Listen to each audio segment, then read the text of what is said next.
Right now, somewhere in your house, there's a thermostat. You've probably never actually seen the machinery behind it work. You just tap a screen, or turn a dial, and within minutes, the air around you shifts from uncomfortable to perfect. You don't think about it. You don't thank it. It's just there, quietly keeping you alive without you ever having to earn it. Strip that away. Strip away the walls, the heating, the layers of insulation you don't even know exist behind your drywall, and you're left with something much more honest. Soft-skinned, hairless primate standing in the open air while the temperature drops towards zero. On paper, we should not have survived this. We have no fur, no blubber, no claws to dig a den. And yet somehow our ancestors didn't just survive brutal winters. They walked straight into some of the coldest places on the planet and stayed there for tens of thousands of years. So how does an animal built for the African savanna end up thriving in Siberian snowstorms? That question has a much stranger answer than you'd expect. Let's start with the obvious enemy, the cold itself. A human body loses heat fast. Alarmingly fast. Within a couple of hours of real exposure, your fingers stop working properly, your judgment slows down, eventually your organs simply give up trying. There's no biological trick that fixes this on its own, which means the fix had to come from somewhere else, from the mind rather than the body. And the first real answer wasn't fire, even though that's what everyone assumes. Fire has an obvious flaw. It only warms whatever side is facing it, and it definitely doesn't follow you when you leave to hunt or gather. What ancient humans actually needed was a way to trap warmth directly around their bodies, something portable. And that meant solving a problem that sounds simple but almost certainly wasn't, turning a dead animal's skin into something that could move with a living human. For a long time, the assumption was that people just threw hides over their shoulders and called it a day. But a loose hide has gaps everywhere, and in real cold, gaps are death sentences. The actual breakthrough came when someone figured out how to cut and shape hide, then stitch the pieces into something fitted, something that trapped a pocket of warm air right against the skin. To do that, you need a needle with an eye small enough to carry thread, ground down from a splinter of bone with nothing but patience and stone tools.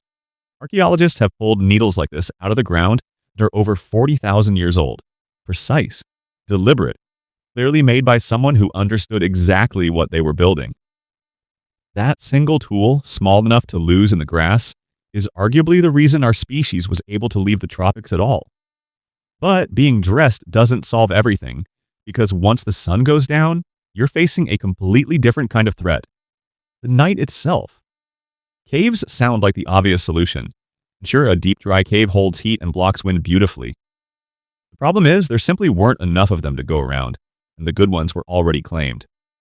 So, most groups had to build their own shelter from scratch, often with almost nothing to work with.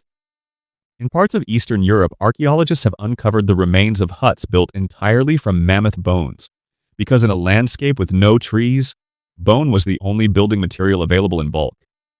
Jawbones stacked like tiles, tusks arched over doorways, entire domes constructed out of an animal graveyard. These weren't quick, thrown-together shelters either. They took real planning, real labor, and they held up against brutal seasons that would have killed anyone left out in the open. Even inside a shelter like that, though, there's a third problem waiting. One that's easy to overlook because it doesn't attack your body at all. It attacks your food supply. Winter isn't just cold, it's a season when the entire landscape essentially stops producing anything edible. Plants die back, animals scatter or go into hiding, and suddenly a hunter-gatherer's entire strategy has to shift from finding food to having already found it months earlier. So, people got resourceful. They dried meat over low smoke until the moisture was gone and it could last for months. They packed kills into frozen ground and let the permafrost act as a natural freezer. And when they could get it, they rendered fat down into something dense and calorie-rich, because in a season where every bit of energy mattered, fat was worth more than almost anything else you could carry. And then there's the threat almost nobody thinks about: darkness. The further north you go, the shorter the days get, until you're left with barely a few hours of usable light and endless stretches of black. Cold night with nothing obvious to do. That kind of confinement could break a person just as easily as the cold could. But instead of simply enduring it, ancient humans filled it. The long nights became workshop time, preparing tools, sewing, twisting fiber into cord, all the tasks that didn't need daylight. And around the fire in that same darkness, something else was happening. Knowledge was moving from the older members of a group to the younger ones. Stories were being repeated until they became permanent, and the group's entire understanding of the world was being passed forward one voice at a time. In a strange way, the darkest, most miserable stretch of the year is where a huge amount of human culture actually got built.